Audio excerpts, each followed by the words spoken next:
भारत माता की, भारत माता की, भारत माता की, वंदे वंदे वंदे।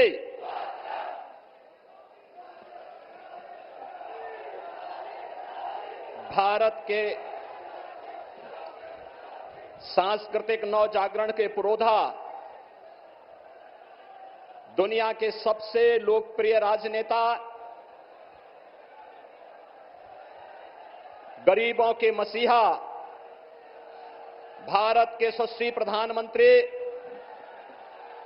आदरणीय नरेंद्र मोदी जी, मंच पर उपस्थित प्रदेश सरकार में मंत्रिमंडल के मेरे वरिष्ठ सहयोगी कृषि मंत्री श्री सूर्य प्रताप शाही जी, प्रदेश सरकार में मंत्री श्री दारा सिंह चौहान जी, प्रदेश सरकार के ही मंत्री और सुहेलदेव राजभर पार्टी के नेता अध्यक्ष श्री ओम प्रकाश राजभर जी,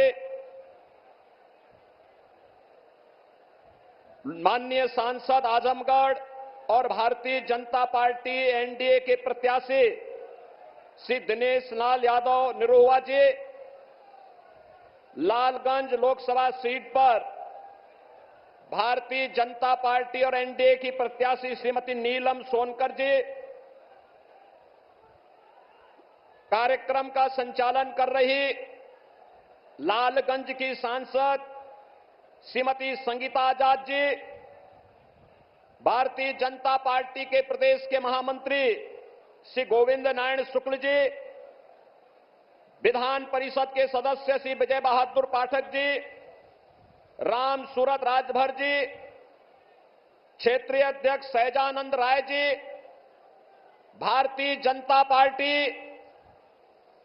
और सहयोगी दलों के हमारे सभी पदाधिकारीगण, भारी संख्या में उपस्थित लालगंज और आजमगढ़ संसदीय सीट से जुड़े हुए सभी मेरे उपस्थित बहनों और भाइयों,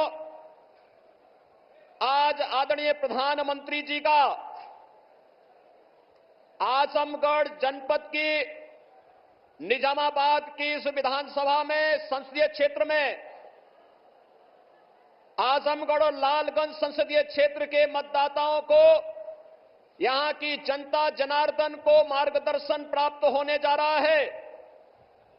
इस अवसर पर नए भारत के शिल्पी, भारत के सांस्कृतिक नवजागरण के पुरोधा, गरीबों के मसीहा, 10 वर्ष के अंदर जिन्होंने भारत के कायाकल्प को करके दुनिया के अंदर सम्मान बढ़ाया है, ऐसे प्रधानमंत्री मोदी जी का मैं आप सबकी ओर से, प्रदेशवासियों की ओर से हृदय से स्वागत करता हूं, अभिनंदन करता हूं।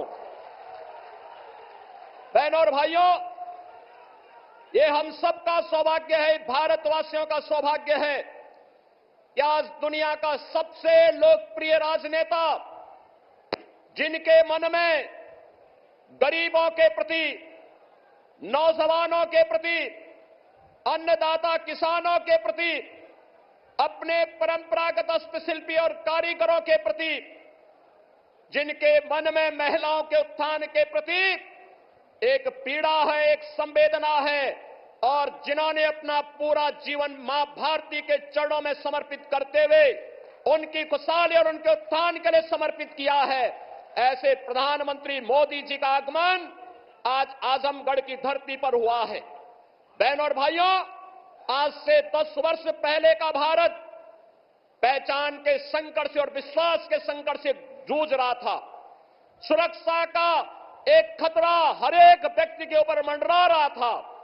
विकास कार्य कांग्रेस नेतृत्व सरकार के भ्रष्टाचार की भेंट चढ़ चुकी थी और गरीब कल्याण के नाम पर गरीब भूख से मरता था, किसान आत्महत्या करता था, बेटी और व्यापारी सुरक्षित नहीं थी। और आजमगढ़ का तो कहना ही क्या है, कहीं भी देश और दुनिया में आतंकी घटना घटित होती थी, उसके तार इस आजमगढ़ जनपद से जुड़ करके पूरे आजमगढ़ को बदनाम कराया जाता था।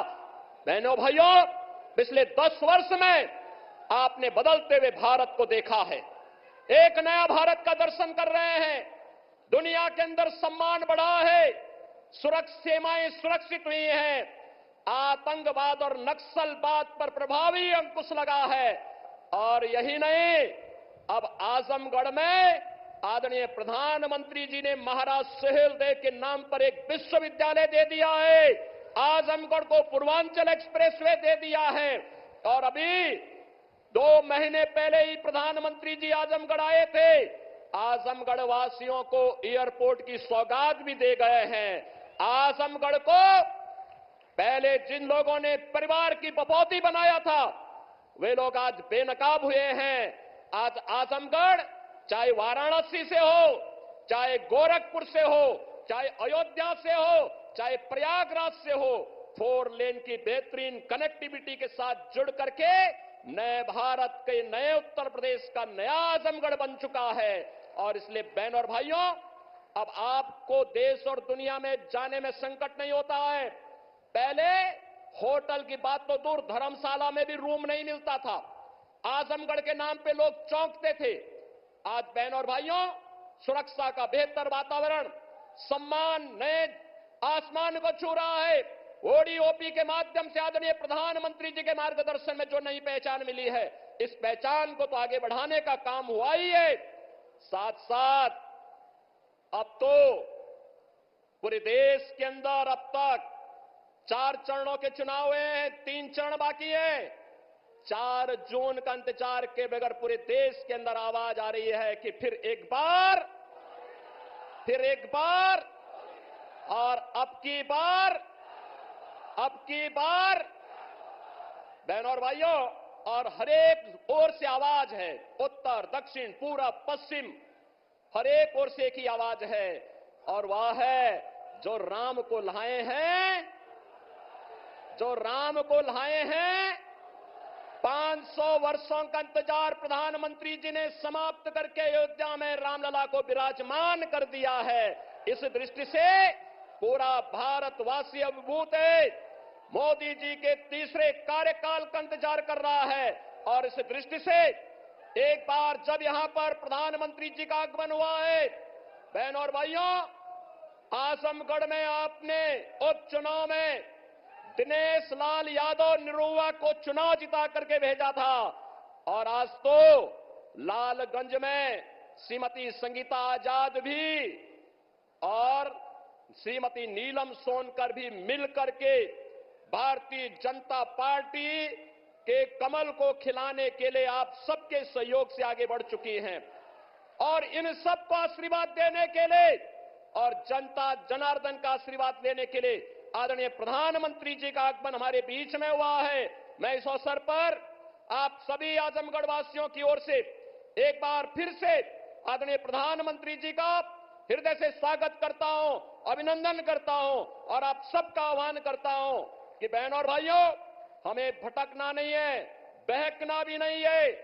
जिन्होंने हमारे लिए किया है, जिन्होंने हमें पहचान दी है, जिन्होंने हमें सुरक्षा दी है, निसंकोच और बेझिझक हमें कमल खिलाने के इस अभियान के साथ जुड़ना है। इस संकल्प के साथ मैं अपनी वाणी को देता हूं विराम। जय जय श्री राम। आदरणीय प्रधानमंत्री जी को मैं आमंत्रित करना चाहूंगी कि वो मंच पर आए और आजमगढ़ और लालगंज की जनता को मार्गदर्शन दे और ऊर्जा प्रदान करने की कृपा करें।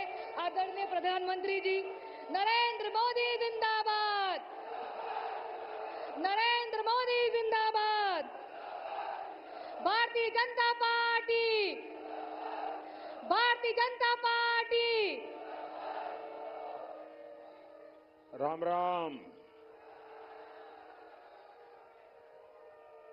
सब भैया बहनी के पाए लागी।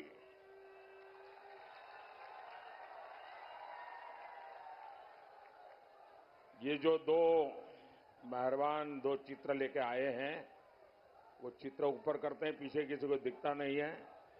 एसपी जी के लोग ये चित्र ले लें उनसे, और आप पीछे अपना आता पता लिख देना।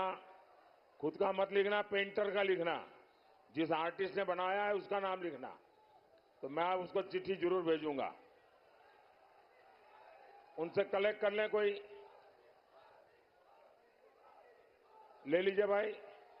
अच्छा, यहां जो 5-6 लोग खड़े हैं, ये जो यहां 5-6 लोग खड़े हैं, वो पीछे सबको परेशान कर रहे हैं, जरा वो वहां से जगह करें।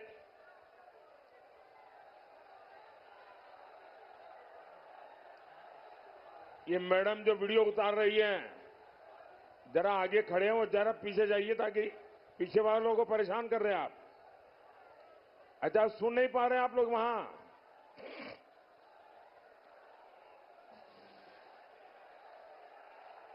मैं आप दोनों बहनों को कह रहा हूं,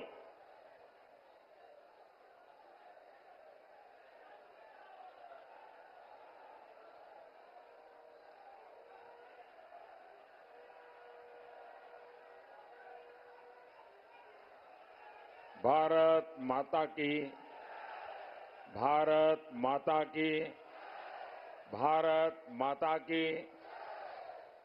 2 दिन पहले मैं बनारस में था। वहां जो माहौल बना, जिस प्रकार से काशी वासियों ने लोकतंत्र का उत्सव मनाया, और स्वाभाविक है कि प्रधानमंत्री वहां नामांकन लेने गए थे, तो जरा मीडिया वालों का भी ध्यान ज्यादा रहता है। लेकिन सवाल काशी का नहीं है। हिंदुस्तान के हर कोने में, कन्याकुमारी से कश्मीर तक और अटक से कटक तक, सब दूर यही उमंग है, यही उत्सव है। और लोकतंत्र की क्या ताकत है, उस पर दुनिया का ध्यान गया है। और मैं पहली बार देख रहा हूं कि दुनिया के अखबारों में पहले पेज पर भारत के लोकतंत्र के उत्सव की खबरें छाई हुई हैं। भारत के, भाई आपका, आप बैठिए, और एक बार भी खड़े नहीं होंगे आप।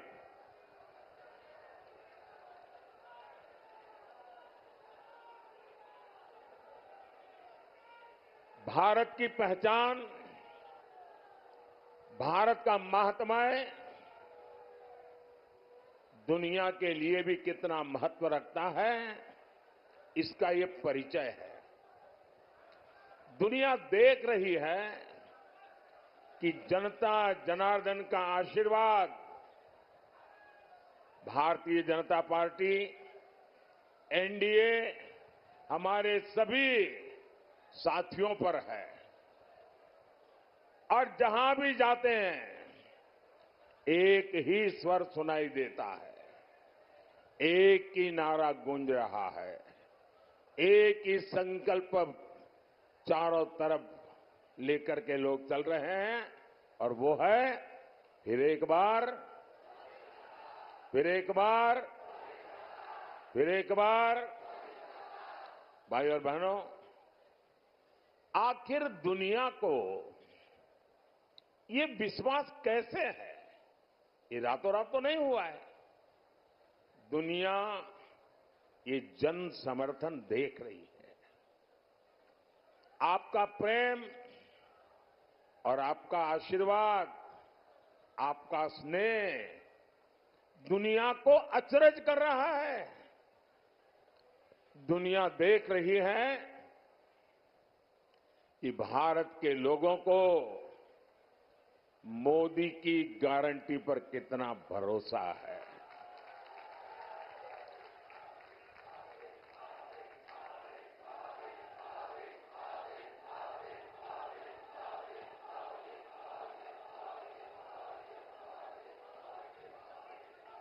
साथियों, मोदी की गारंटी का मतलब क्या होता है, इसका ताजा उदाहरण सीएए कानून है। सीएए कानून है। और आपने देखा होगा कल ही सीएए कानून के तहत शरणार्थियों को भारत की नागरिकता देने का काम शुरू हो गया। पहले लॉट को ऑलरेडी नागरिकता दी गई और ये सभी भाई बहन हिंदू है, सिख है, बौद्ध है, जैन है, पारसी है, ईसाई है और ये वो लोग हैं जो शरणार्थी बनकर के लंबे अरसे से हमारे देश में रह रहे हैं। ये वो लोग हैं जो धर्म के आधार पर हुए भारत के बंटवारे का शिकार हुए थे। और मजा देखिए, ये महात्मा गांधी का नाम लेकर के सत्ता की सीढ़ियां तो चढ़ जाते हैं, लेकिन महात्मा गांधी की बातों को याद नहीं रखते हैं। खुद महात्मा गांधी ने भरोसा दिया था कि वो कभी भी भारत आ सकते हैं। 70 वर्षों में हजारों परिवार प्रताड़ना झेल करके अपनी बेटियों की इज्जत बचाने के लिए, अपना धर्म, अपनी संस्कृति, अपनी परंपरा को बचाने के लिए मजबूरन मुसीबत के मारे भारत मां की कोख में आकर के शरण लिया। लेकिन कांग्रेस ने इनकी कभी सूध नहीं ली, क्योंकि ये कांग्रेस के वोट बैंक नहीं थे। और ये लोग कौन है? ज्यादातर इसमें मेरे दलित भाई बहन हैं, मेरे ओबीसी समाज के भाई बहन हैं, मेरे पिछड़े भाई बहन हैं। और इसलिए इन पर वहां तो जुल्म हुआ ही हुआ, वोट बैंक की राजनीति में डूबे हुए यहां के कांग्रेस की सरकारों ने भी और उनके साथियों ने भी इन पर जुल्म करने में कोई कमी नहीं रखी। लेकिन यहां सपा, कांग्रेस और इंडी गठबंधन वालों ने इनके साथ क्या किया? इन्होंने सीएए के नाम पर ऐसा झूठ का पहाड़ खड़ा कर दिया, ऐसा झूठ चलाया। सपा, कांग्रेस जैसे दलों ने यूपी सहित पूरे देश को दंगों की आग में झोंकने का भरपूर प्रयास किया। आज तक ये इंडी गठबंधन वाले कहते हैं कि मोदी ये जो सीएए लाया है ना, जिस दिन मोदी जाएगा ये सीएए भी जाएगा। भाइयों बहनों, क्या इस देश में अब कोई माई का लाल पैदा हुआ है जो सीएए को खत्म कर सके?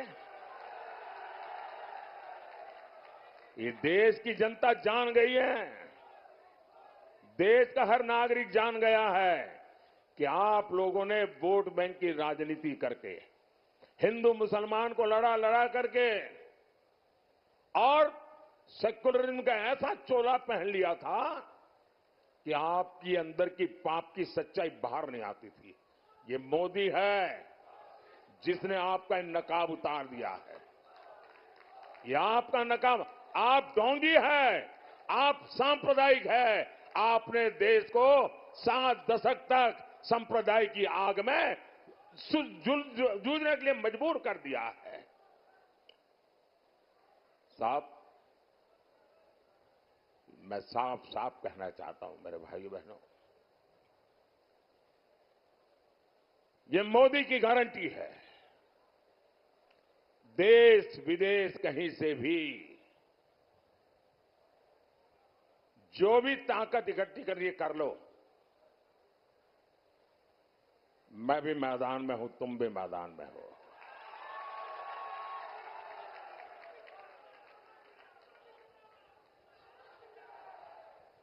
आप सीएए नहीं मिटा पाओगे। आने वाले कुछ महीनों में ही पश्चिम बंगाल से लेकर दिल्ली, पंजाब तक हजारों शरणार्थी परिवार मां भारती की गोद में रह रहे हैं, अनाथ की तरह रह रहे हैं। वो अब सम्मान के साथ रहेंगे, उनके पास उनकी एक पहचान होगी, वो मां भारती के बेटे कहने के हकदार हो जाएंगे। हमारे उत्तर प्रदेश में भी ऐसे लाखों परिवार बसे हुए हैं जी। साथियों, मोदी की एक और गारंटी आज कश्मीर में भी दिख रही है। पिछले 5-6 दशकों में कश्मीर देश के हर चुनाव का मुद्दा होता था। हर चुनाव में सभी दल कश्मीर के मुद्दे को भुनाते थे। आपने देखा होगा, ये हमारे विरोधी लोग हैं ना, उनकी बोलती बंद हो गई है, उनके मुंह पे ताला लग गया है और दबी जबान में उन इलाकों में जाकर के कहते हैं, अरे चिंता मत करो, ये मोदी भले कुछ भी चिल्लाता रहे, ये मोदी ने भले 370 हटाया, जैसा ही हमको मौका मिलेगा ना, हम 370 भी वापस ले आएंगे। भाइयों बहनों, सवाल मोदी का नहीं है। जिस प्रकार से श्रीनगर में ये चौथे चरण के समय मतदान हुआ,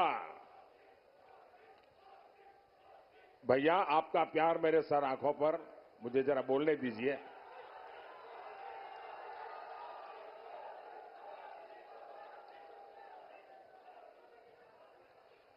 चौथे चरण में श्रीनगर में जो मतदान हुआ है, 40 साल के बाद वहां भारत के लोकतंत्र का उत्सव मनाया गया, भारत के संविधान का गौरवगान किया गया और मतदान करके लोग गर्व अनुभव कर रहे थे कि वे हिंदुस्तान की सरकार बनाने जा रहे हैं।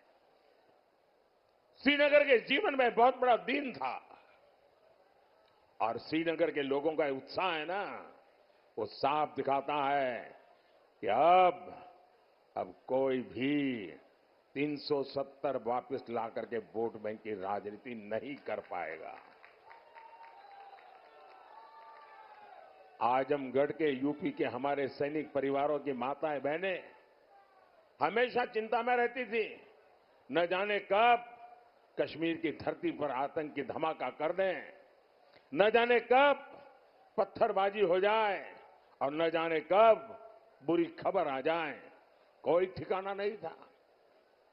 लेकिन मोदी ने कश्मीर में शांति की गारंटी दी थी।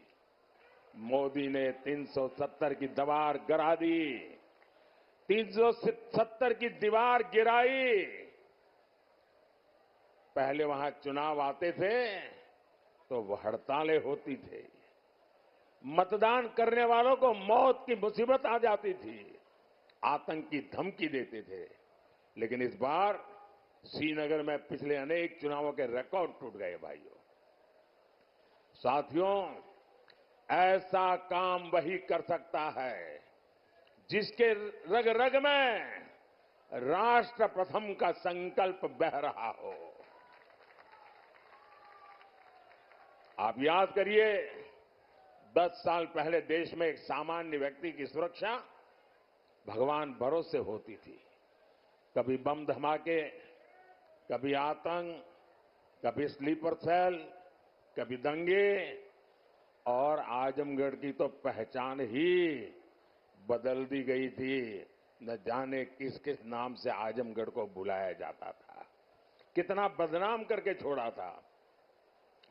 देश में कहीं भी धमाके होते थे तो सबसे पहले लोगों का ध्यान आजमगढ़ की तरफ जाता था, लोग आजमगढ़ की चर्चा करते थे। और तब यहां समाजवादी पार्टी की सरकार आजमगढ़ की प्रतिष्ठा के लिए न कुछ सोचती थी न कुछ करती थी। तब सपा के शहजादे आतंक के समर्थन में दंगाइयों का सम्मान करते थे, धमाके करने वाले आतंकियों को छोड़ा जाता था, स्लीपर सेल्स को राजनीति का कवर दिया जाता था। इसी रवैये के कारण देश भर में आतंकवाद फला फूला, अनेक माताओं को अपने बच्चों को बर्बाद होते देखा, और इन लोगों का आज भी ऐसा ही रवैया है। भाइयों और बहनों, सपा कांग्रेस दल दो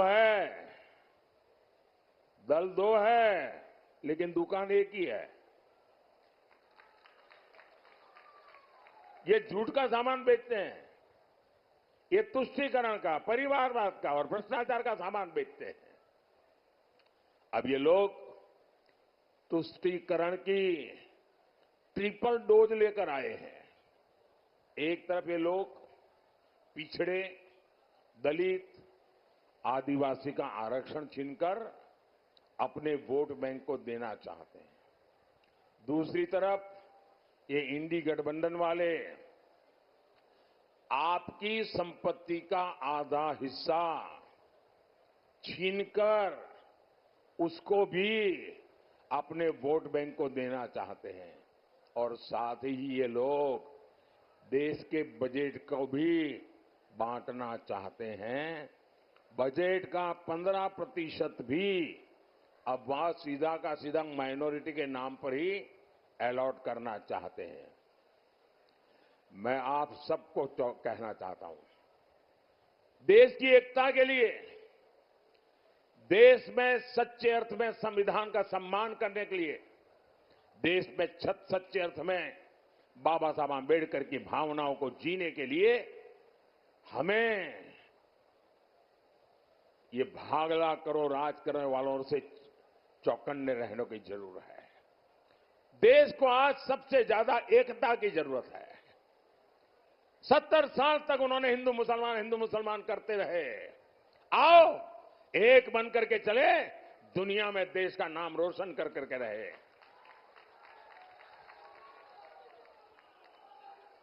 साथियों, इंडी गठबंधन तुष्टीकरण के दलदल में पूरी तरह धंस चुकी है।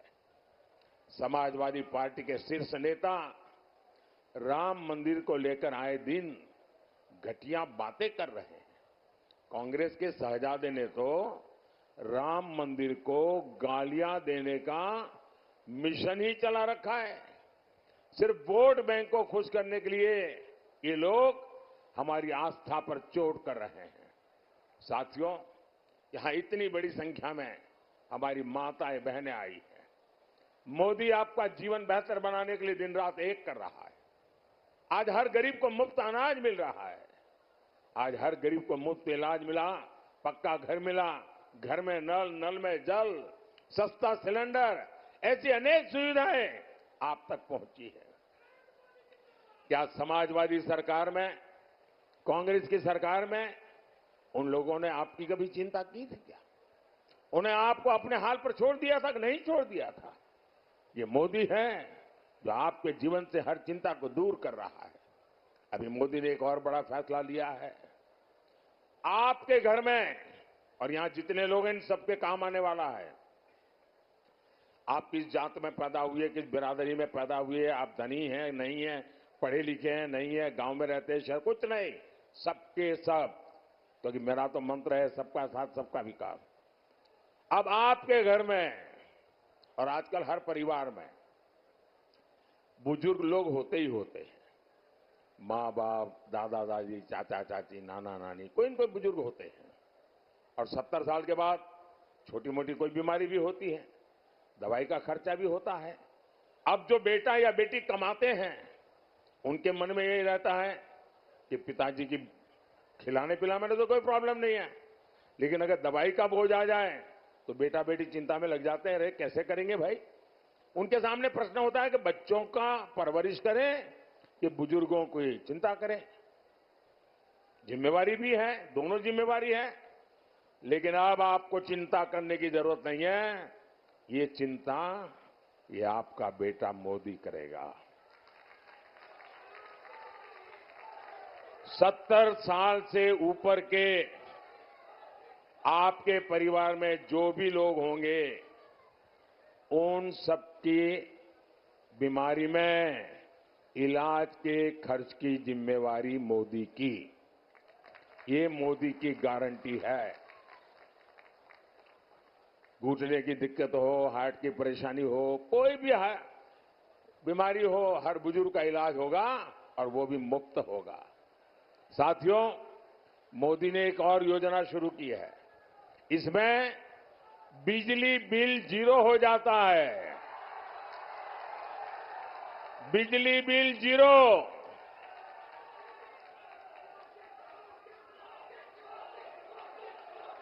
इतना ही नहीं, बिजली बिल तो 0 हो जाएगा, लेकिन बिजली इस्तेमाल करने वाला हीरो बन जाएगा। सिर्फ निरहुआ हीरो हो गया था नहीं, आप भी हीरो बन जाएंगे। इस योजना को मैं समझाता हूं और ऑलरेडी चालू कर दिया है मैंने। ऐसा नहीं कि 4 जून के बाद करूंगा, कर दिया। योजना का नाम है पीएम सूर्यघर मुफ्त बिजली योजना।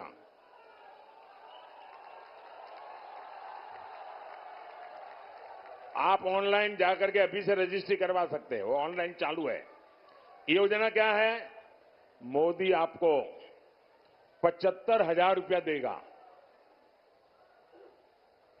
आपकी जरूरत के हिसाब से 75,000 रुपया तक मोदी देगा। कितना कितना?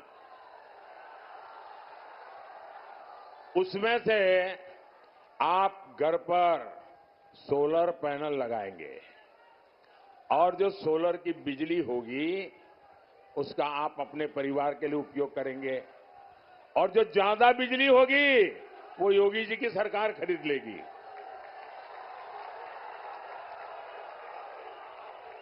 अब इससे आपका बिजली का बिल तो 0 हो जाएगा, आप बिजली बेच करके कमाई करना शुरू कर दोगे।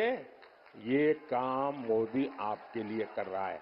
और आप रजिस्ट्री करवा सकते, ऑनलाइन जाइए, सारी चीजें अवेलेबल है।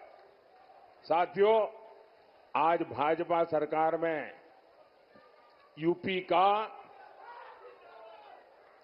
तेज विकास हो रहा है। मंदुरी एयरपोर्ट बना है, महाराजा सुहेलदेव यूनिवर्सिटी बनी है, किसान कल्याण के काम हो रहे हैं। लेकिन यूपी के शहजादे को इन कामों से पेट में क्यों दर्द होने लगता है?